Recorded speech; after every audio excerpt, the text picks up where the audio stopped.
Donald Trump's former personal attorney Michael Cohen stands behind him during an election campaign stop in 2016.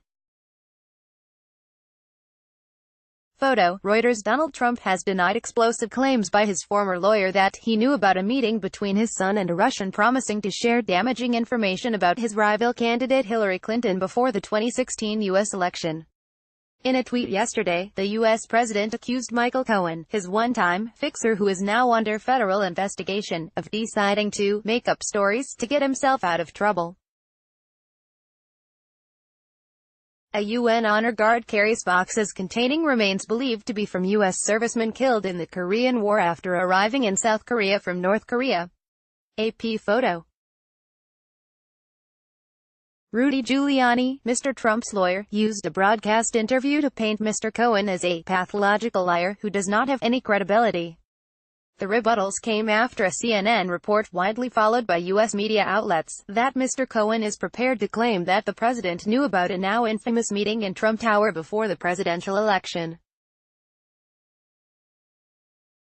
Mr. Trump's son Donald Trump Jr., his son-in-law Jared Kushner and his then-campaign manager Paul Manafort attended the meeting in New York on June 9, 2016, with Russian lawyer Natalia Veselnitskaya.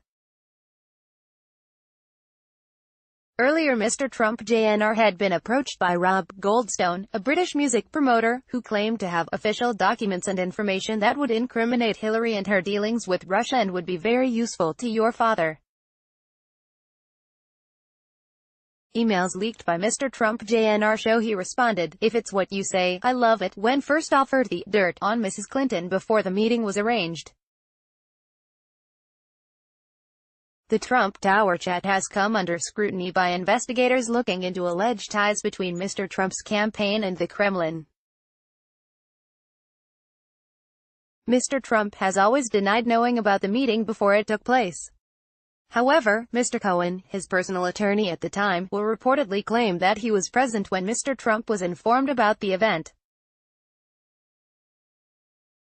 Mr. Cohen does not have a recording of the incident, according to CNN, but is prepared to give an evidence on the matter to Robert Mueller, the independent special counsel leading the Russian election meddling investigation. Mr. Trump tweeted yesterday, "I did not know of the meeting with my son, Don Jr. Sounds to me like someone is trying to make up stories in order to get himself out of an unrelated jam," Mr. Trump added, in apparent reference to Mr. Cohen. He even retained Bill and Crooked Hillary's lawyer. "Gee, I wonder if they helped him make the choice." The row completes the spectacular fallout between Mr. Cohen, once a Trump loyalist who said he would take a bullet for the president and who often defended him fiercely, and the man he worked with for a decade. Mr. Cohen's offices were raided by the FBI in April and he is under federal investigation. U.S. newspapers have reported Mr. Cohen is alarmed by the lack of support from the president over his plight. Mr. Cohen has hired Lanny Davis, a lawyer renowned for his close ties to the Clintons, and the leaks have come to light through CNN, the cable news channel that Mr. Trump most dislikes.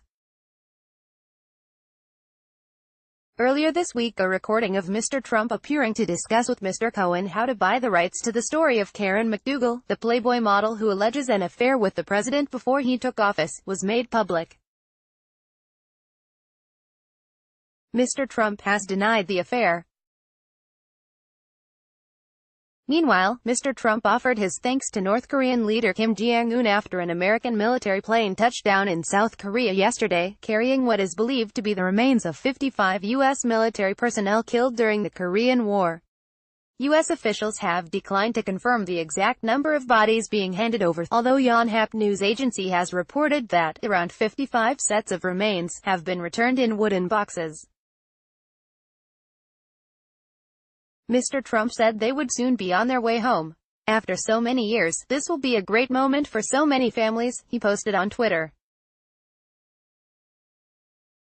Thank you to Kim Jong-un, the White House said. Today's actions represent a significant first step to recommence the repatriation of remains from North Korea and to resume field operations in North Korea to search for the estimated 5,300 Americans who have not yet returned home. The number falls short of earlier reports suggesting Kim assured Mr. Trump he was willing to return more than 200 sets of remains when the two men met in Singapore in early June.